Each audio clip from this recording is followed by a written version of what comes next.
This is Julie Hogue with the Vegetarians and Meat Lovers Split Table Recipes Podcast, where I talk about recipes that you can make for both people who like meat and who don't want meat, like my family. I'm a vegetarian and my family eats meat. This is going to be a quiche recipe episode. It's going to be short and sweet. You know why? Because I'm doing this really early in the morning before everybody's up at my house. My husband works in the basement where my sound room is, and so I don't tend to record when he's working. So I'm doing it really, really early, and none of the kids are up yet, so I'm sneaking it in. And the other reason this is really sweet is because my quiche book right now is free, and now it's only free this week, but I wanted to be sure and get out a podcast episode to catch people so that they can get my American Midwest cooking quiches for free. It's a little book of about, I think it's 20 recipes or so of different quiches that are Midwest themed because that's where I live. That's what affects my cooking. That's a flavor that I tend to cook. I've lived here my whole life, and that has really just influenced my cooking. So get my book. Quick update on my son. He is back playing soccer. There's only 1 week left, so his concussion is healed and he's back playing. So that's a good thing. I'm just glad it wasn't a worse concussion. Bad enough to keep him out for a little bit, to give him some headaches during homework, but it could have been a lot worse. So I'm really glad he's back. So this recipe is something I just made up. Have you ever had that English muffin bread? I'm trying to remember the brand of near us, but it's a kind of bread. It's a loaf of bread. It's an English muffin loaf. And it's a variation of a recipe that I've done before where I've actually added ham and tofu, which you can easily do too. But this one does not have that. And you can add in the ham to make it a hybrid recipe. This is so easy. You know, like those ham chunks, I like to buy those bigger ones and just plop them in one half of the quiche. It's so easy. You can do it at the end even, so you know exactly where the ham pieces are. This particular recipe does not have the ham in it, but it's so easy to add it. And it's really easy, and it's really yummy, and it's a fun way to have a meatless meal. But you could have meat on the side. Like when I've done this one, I generally just do the bacon on the side or the sausage on the side. Or like I said in the beginning, I put the ham chunks in half of it. So this is really super easy. You're going to need a 9x13 baking dish, a large bowl, hand mixer, and a spoon. What are you going to need for the ingredients? 8 slices of English muffin bread, 1 teaspoon coconut oil, 8 eggs, 2 cups skim milk, 2 tablespoons parsley, fresh chopped, or you can use 1 mounded tablespoon of the dried, 1 teaspoon dry mustard, 1 teaspoon salt, 1/4 cup green onions chopped, 2 cups zucchini diced. Great to use from the garden, right? If you have zucchini left. 8 ounces sliced mushrooms, 2 cups Colby and Monterey Jack cheese shredded, and 1 cup of diced tomatoes. So you're going to grease that 9x13-inch pan with the coconut oil. Break up 8 slices of English muffin bread and spread it across the bottom of the dish. Blend the following ingredients together in a large mixing bowl using a hand blender for about 45 seconds to a minute. The 8 eggs, the skim milk, chopped fresh parsley, dry mustard, and salt. Then you're going to stir in the diced zucchini, diced tomato, chopped onion, and the sliced mushrooms. Put that into the egg mixture and you're going to stir it up. Then you're going to pour it in the pan over the bread. So I try to make it kind of evenly poured all across the bread. And you can adjust it with a spoon if need be. You're going to be stirring it anyways, so it'll get shifted and evened out no matter how you did it. You just want to make sure you get like that egg mixture on the bread for sure. You're actually going to gently turn over the veggies and the bread together with a large spoon. So you're going to kind of turn it over so it kind of mixes it, making sure you get that bread all sogged out with the eggs. Then you're going to press it flat with the back of the spoon. So you're going to kind of get it evened out in that way. So you don't have a big lump in one area or something. Kind of want to even across it. Then you're going to sprinkle evenly with your shredded Colby and Monterey Jack cheese.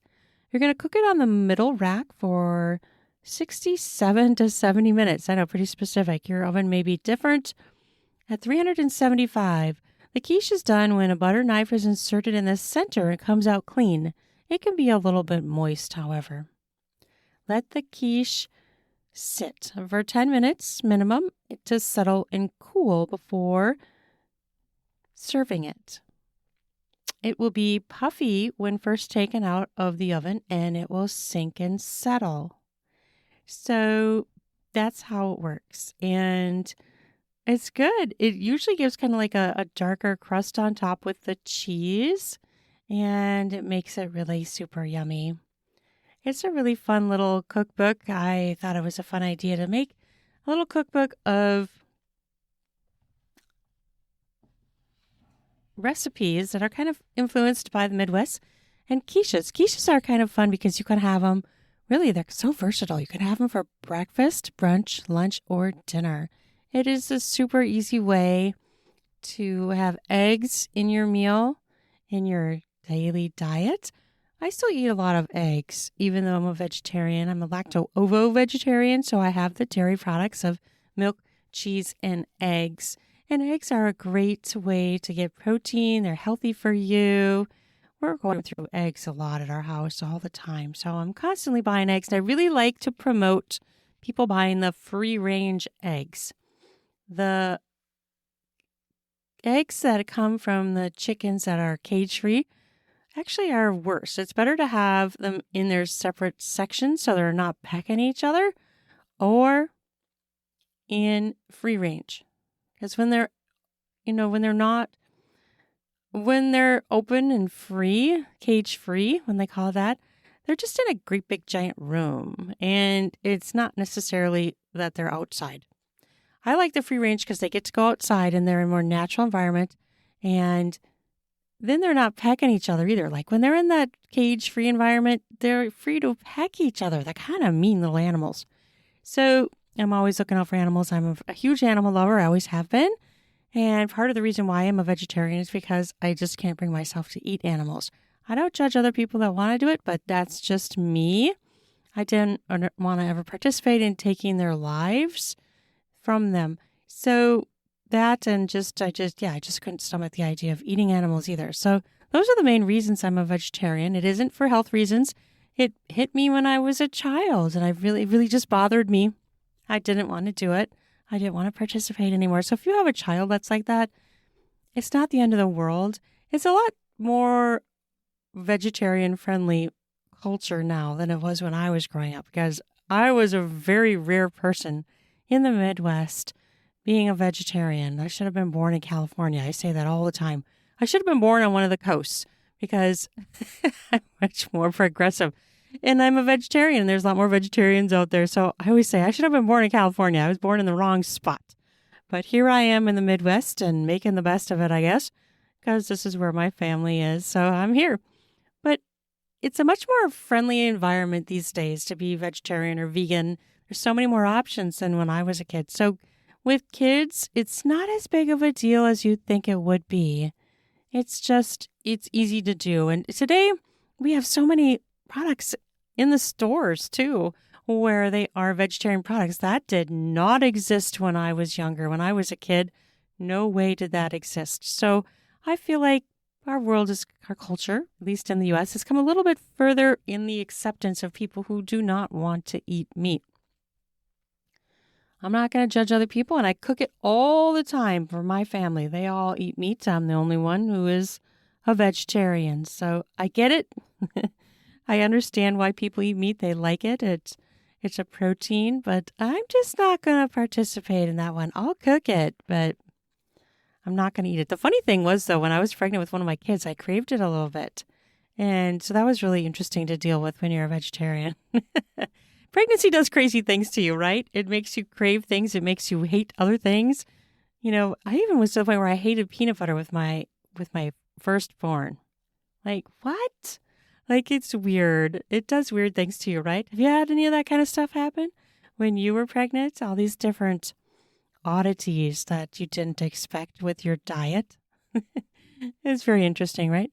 Well, thank you so much for listening to this, and I hope you enjoy the quiche recipe.